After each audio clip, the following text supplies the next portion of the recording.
I wish I hadn't have bought into the he's tired of me thing. That's why this is happening. He must be tired of me. You know, I made it something about me, and I felt like such a queen, you know, and I'm, you know, not an arrogant one, but I'm like, I'd marry me.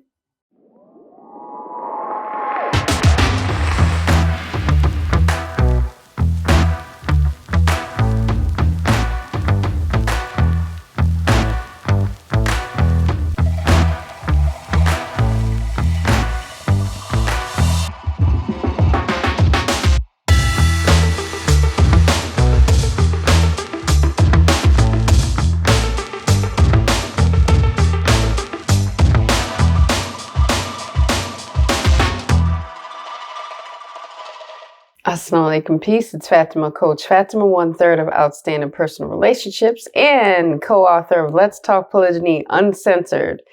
Now, for those of you that are new, I am the initial wife to Coach Nazir and the co-wife to Coach Nyla. Shout out to her. Yeah, this video is about polygyny. What would I have done differently as an initial wife? I don't know if you guys have enough time, but I'm going to try to make this short and to the point. Maybe not sweet, but to the point and effective, inshallah. Now, God willing, a lot of things that run through my mind. There's no pecking order. There's not really I didn't prioritize the list. I didn't even write it down, but I do remember what I would have done differently as an initial wife.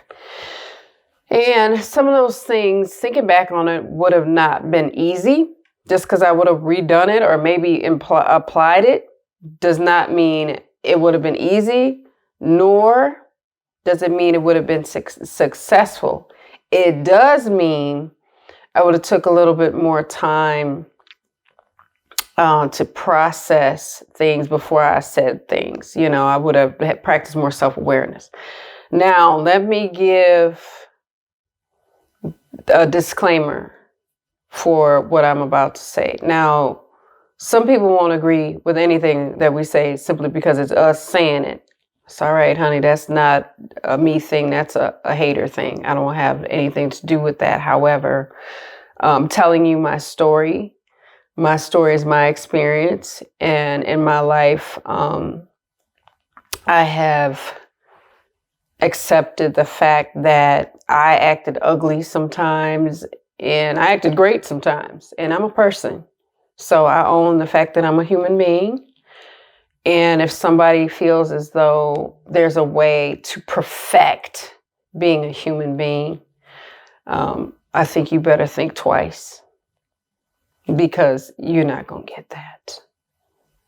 Because perfection means without flaw. Now, you know, Muslims, we know who has had the life of perfection. Now, this is not a lesson on religion, but I just had to say that for those of you that aren't Muslim, that's okay. I welcome you here, but this is my story and this is my experience about me and my life and how I've lived it thus far in polygyny. Now, let me get back on over here to me, to this point. Okay. I didn't act right all the time, and I had some moments that were not shining ones, and I had some moments that were beautifully triumphant. And I celebrate those moments, and I learn from the other ones. With that being said, I wished I had took more time to process information. I wish I would have asked the hard questions sooner, because I was delaying my healing by not doing so.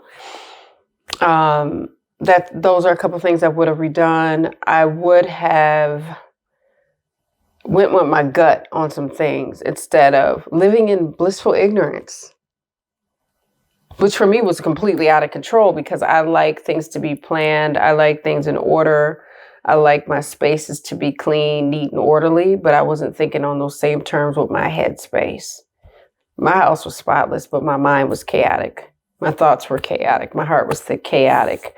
My marriage was chaos. I mean, it just was, because I wasn't willing to ask the question, nor was I willing to have a conversation about polygyny. I'll tell you, I wasn't. I didn't get married to get into polygyny. I didn't marry Coach Nadir for him to get into polygyny. Yes. And he did it anyway.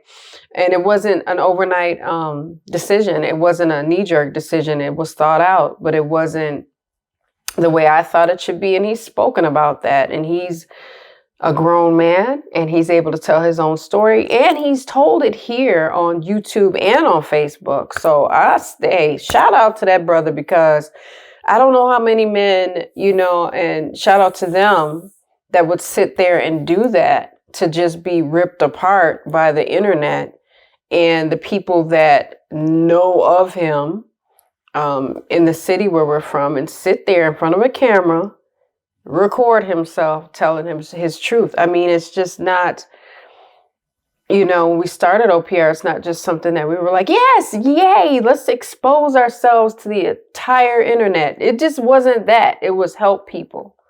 It was have a purpose in helping others, because we didn't have it. We say it so often, but we didn't. And it was not easy, because it was like everybody was doing their work, but it would have been nice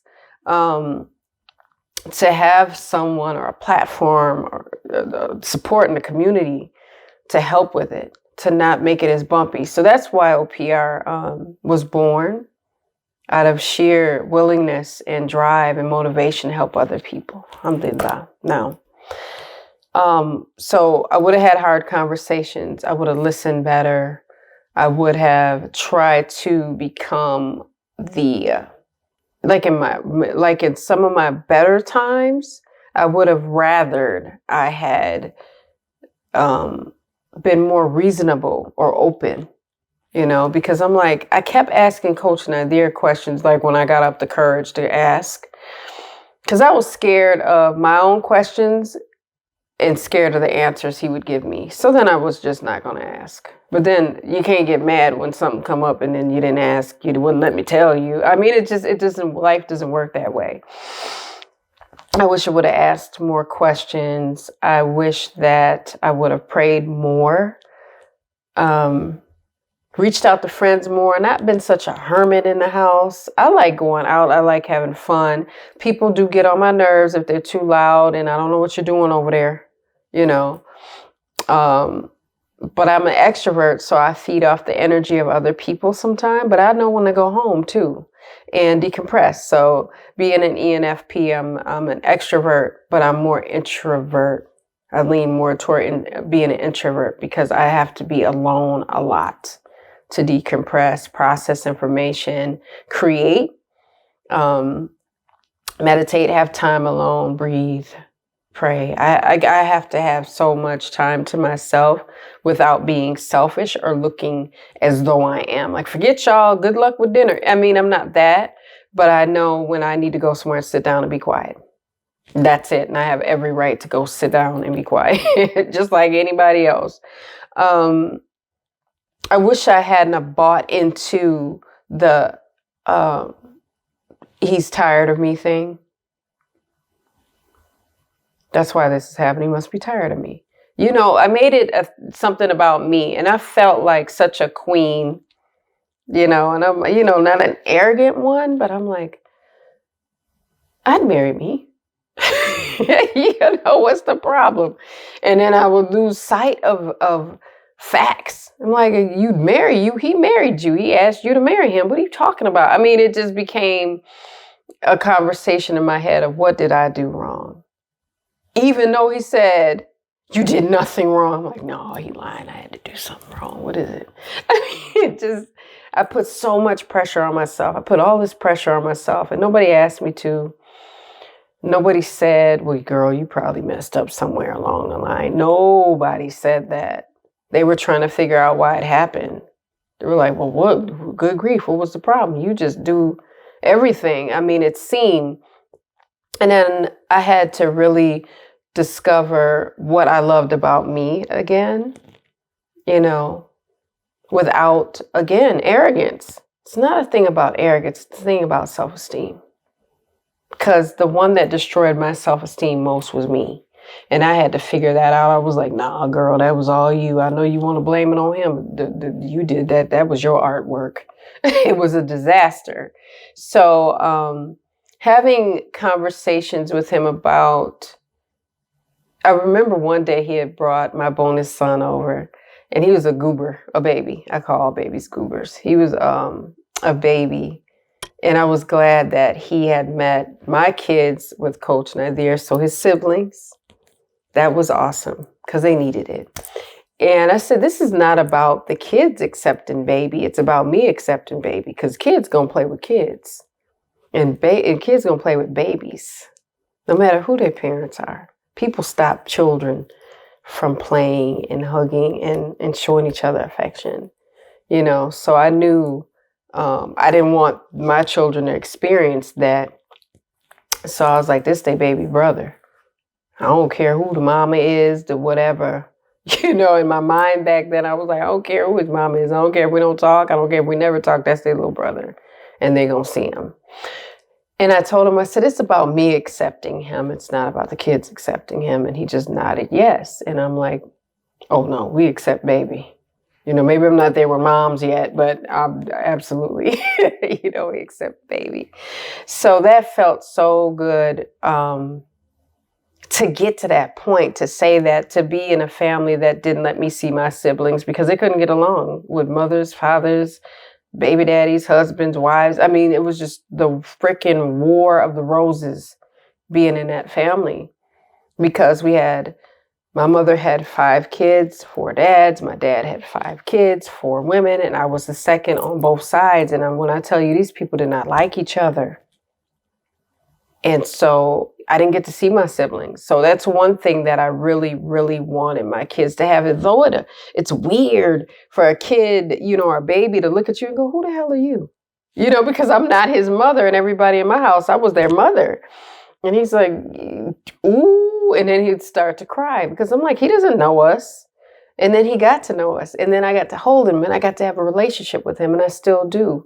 And now he's almost as tall as me. And I give him hugs, I give him affection, and he's valuable, and he's worthy of every goodness that this world has to offer, and us too. Like, I want these kids to be, you know, mentally, physically, emotionally well-rounded adults, because we get wrapped up kind of in what we're going through. We forget about the kids and how what we're doing in front of them, how we perceive them to be, how we act in their environment, whether it's our home, whether it's their home, whether it's outside, whether it's prayer time, whether it's Juma, whether it's whatever social gathering.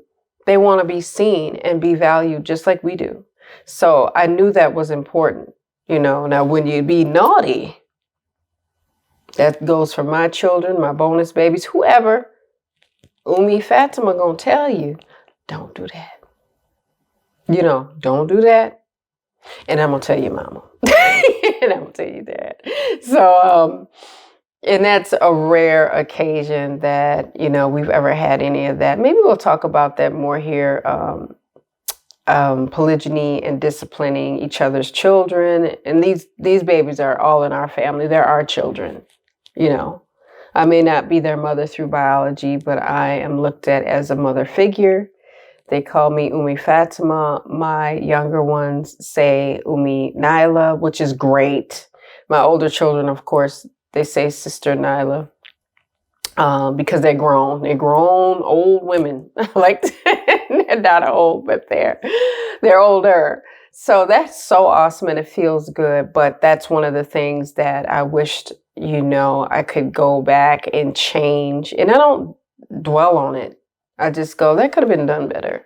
And it's just the whole thing with bonus children and just having more of an ear to lend, or more support, or more creating more events for the kids to do together sooner. You know, those things that can help. But it's hard when there's no communication among wives and the husband's doing everything. Like, he's doing all the birthdays, he's doing all the stuff, he's doing the things.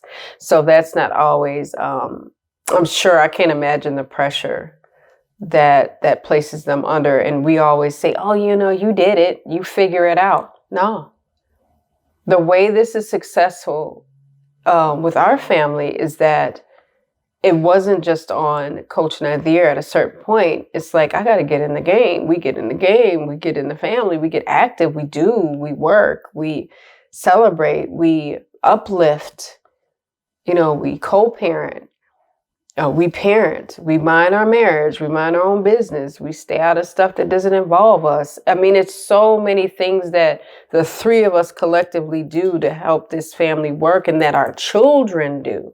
Because they're such a important part of this family. And I'm so glad they all are part of our family, because there's so many moving parts. And one of the major moving parts is a lot of love. So I love that they love us and that they allow us to love them back. And we learn from them just like they learn from us. No one's the lesser in our family. So that feels really good. And another thing that was major for me is just sitting down with my co-wife and having just a genuine conversation that did not revolve around Coach Nadir, that didn't revolve around polygyny.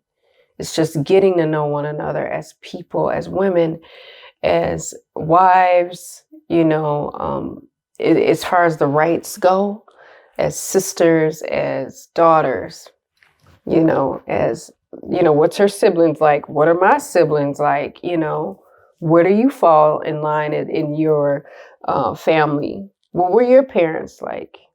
It's that stuff. It's anything that you do that you would normally do to meet anybody. I wish I'd have done those things sooner. I know the climate wasn't right at the time, and in some cases it'll never be for some people. But for me, I say it and I'll say it again. I got out of my own way, and just having a really nice, calm conversation with Coach Nyla over lunch. I packed a lunch for us, and we went and found a picnic table in a beautiful part of town, and we ate and we talked for hours, and it was great. So those are some of the things that if I could do, I would do over, and just being very understanding and giving up my truth, saying what was in my head, not everything, but saying what was hurting me sooner, that was outside of the obvious, so that we could help each other, and I could help, my family and my husband understand me more, or, just opening up more. I wish I had opened myself up more and sooner, not to my detriment, but to my success, because I know they were just willing to, and are still willing to help me navigate, and I'm willing to do the same for them. Just understanding, not assuming things, because I didn't know anything. I couldn't assume, like, I don't know let me ask.